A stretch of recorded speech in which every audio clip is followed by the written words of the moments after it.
Hi అండి, ఎలా ఉన్నారు అందరూ? వెల్కమ్ టు సీకోలీస్ ఫ్యామిలీ కుకింగ్ ఛానల్.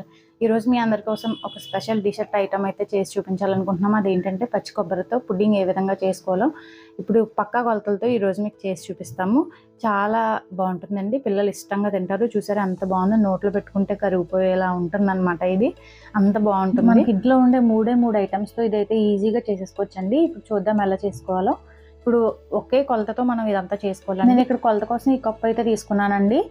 దీంతో 2 కప్పుల కొబ్బరికాయ ముక్కలు తీసుకుని మిక్సీలో వేసుకుని మనం మెత్తగా పేస్ట్ లాగా చేసుకోవాలి. కొబ్బరికాయ వెనకాతల బ్లాక్గా ఉంటుంది కదా, అదంతా కూడా మనం పీల్ చేసేసుకొని మిక్సీ పట్టుకోవాలి. లేదంటే మనకి పుడ్డింగ్ కలర్ చేంజ్ అవుతుంది అనమాట. ఫస్ట్ మీరు వాటర్ యాడ్ చేయకండి. వాటర్ యాడ్ చేయకుండా ఈ విధంగా గ్రైండ్ చేసుకోండి, ఎందుకంటే కొబ్బరి ముక్కలు ఉండిపోతాయి. నేను ఏ కప్పుతో అయితే కొబ్బరికాయ ముక్కలు తీసుకున్నానో దాంతోనే 1 కప్పు వాటర్ ఇక్కడ యాడ్ చేస్తున్నాను. వాటర్ యాడ్ చేశాక మళ్ళీ ఒకసారి గ్రైండ్ చేసుకోండి. చూసారా మెత్తగా పేస్ట్ లాగా అయితే అయిపోయింది. ఇక్కడ మనం 2 కప్పులు కొబ్బరి ముక్కలు తీసుకున్నాం కదండి. వాటర్ కూడా సేమ్ అలాగే 2 కప్పులు మనం ఇక్కడ తీసుకోవాలి. ఇక్కడ ఇంకో కప్పు వాటర్ కూడా నేను యాడ్ చేశాను. ఇప్పుడు మళ్ళీ మనం గ్రైండ్ చేసుకుందాము. ఓకే అండి, ఇప్పుడు మనకి మెత్తగా అయిపోయింది. కొబ్బరి పాలు అనేవి కూడా మంచిగా మనకు వచ్చేసాయి. ఇప్పుడు దీన్ని మనం వడగట్టుకుందాము. కొబ్బరి పాలు చాలా చిక్కగా రావాలండి, అందుకే మనం వాటర్ కూడా ముక్కలు ఏదైతే క్వాంటిటీతో తీసుకున్నామో అదే క్వాంటిటీతో మనం వాటర్ కూడా తీసుకున్నాము.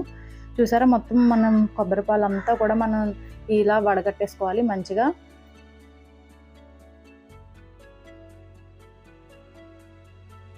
చూసారండి మొత్తం మనకి పాలంతా దిగిపోయాయి. ఇప్పుడు పైన మనకి పిప్పు ఉంది కదండి, ఇది మనం ఇంట్లో దేనికైనా యూజ్ చేసుకోవచ్చు. లడ్డు చేసుకోవచ్చు, లేదంటే ఏదైనా కూరల్లో మనకి పచ్చి కొబ్బరి తురుము వేస్తారు కదండి, దాన్ని కూడా యూజ్ చేయొచ్చు. ఇప్పుడు మనం ఇక్కడ ఏ కప్పుతో అయితే మనం కొబ్బరి ముక్కలు వాటర్ తీసుకున్నామో అదే కప్పుతో 1/2 కప్పు మనం మొక్కజొన్న పిండి, కార్న్ఫ్లోర్ అంటారు కదండి, అది తీసుకోవాలి. అది తీసుకుని మనం ఫస్ట్ కొంచెం పాలు ఇందులో యాడ్ చేసుకుని బాగా మెల్ట్ చేసుకోవాలండి. ఎలాంటి ఉండలు లేకుండా మనం బాగా మిక్స్ చేసుకోవాలి. చూసారా కార్న్ఫ్లోర్ ఈజీగానే మనకు కరిగిపోతుందండి. ఈ విధంగా మనం బాగా మిక్స్ చేసుకోవాలండి. డైరెక్ట్గా మనం వేయకూడదు. ఈ విధంగా సపరేట్గా మనం పాలు తీసుకుని మనం మిక్స్ చేసుకోవాలి. డైరెక్ట్గా వేస్తే ఏమవుతుందంటే ఉండలుగా మనకి అయిపోతుంది. ఇప్పుడు దీని అంతటినీ కూడా మనం పాలల్లో మిక్స్ చేసేసుకుందాము. బాగా మిక్స్ చేసుకోవాలండి. కార్న్ఫ్లోర్ మిక్సర్ అంతా కూడా దీని పాలల్లో బాగా కలిసేలాగా మనం కలుపుకుందాము.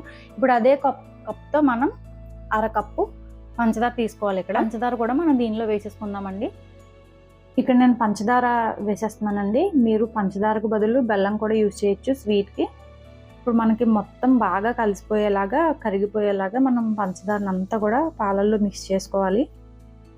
చూసారండి, ఇప్పుడు మనం స్టవ్ ఆన్ చేసుకుని ఒక గిన్నె పెట్టుకుని దానిలోనికి మనం కొబ్బరి పాల మిక్చర్ని వేసుకోవాలి. ఈ విధంగా మనం గరిటె పెట్టుకుని తిప్పుతూనే ఉండాలండి. అస్సలు మనం గరిటె దీనిలోంచి తీయకూడదు. చూసారా వెంటనే వితిన్ 2 minutesలో మనకి ఈ విధంగా థిక్గా అయిపోతుంది. మనం స్టవ్ ఆఫ్ చేసేసుకోవాలి. మనం స్టవ్ ఆపేసినా కూడా మనం ఈ విధంగా గరిటెతో తిప్పుతూనే ఉండాలండి. మనకి ఇదే విధంగా ఉండాలండి, మరీ గట్టిగా ఉండకూడదు, మరీ పలచగా ఉండకూడదు. దీన్ని మనం కలుపుతూ చల్లార్చుకోవాలండి. అలా పక్కన పెట్టేయకూడదు. అలా పెట్టేస్తే మనకి పైన పొరలాగా కట్టేస్తుంది. అప్పుడు మనకి పుడ్డింగ్ సరిగ్గా రాదు.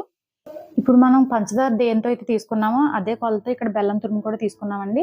సేమ్ అదే ప్రాసెస్లో మనం పాలల్లో బెల్లం వేసుకుని ఈ విధంగా మిక్స్ చేసుకుంటూ ఉండాలి. ఇది కూడా మనకి మంచిగా థిక్గా అయిపోతుంది.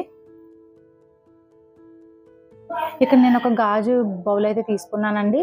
మనకి మీరు ఏదైనా తీసుకోవచ్చు. గాజు బౌల్ అయితే మనకి అది రివర్స్ చేసినప్పుడు పుడ్డింగ్ చాలా బాగా వస్తుందండి. ఎలాంటి క్రాక్స్ లేకుండా అందంగా వస్తుంది అనమాట. ఇక్కడ బెల్లం మిక్చర్ కూడా 1 కప్పులో వేసేసుకుందామండి. నాకు మొత్తం కలిపి 3 కప్పుల పుడ్డింగ్ అయితే నాకు ఇక్కడ వచ్చింది.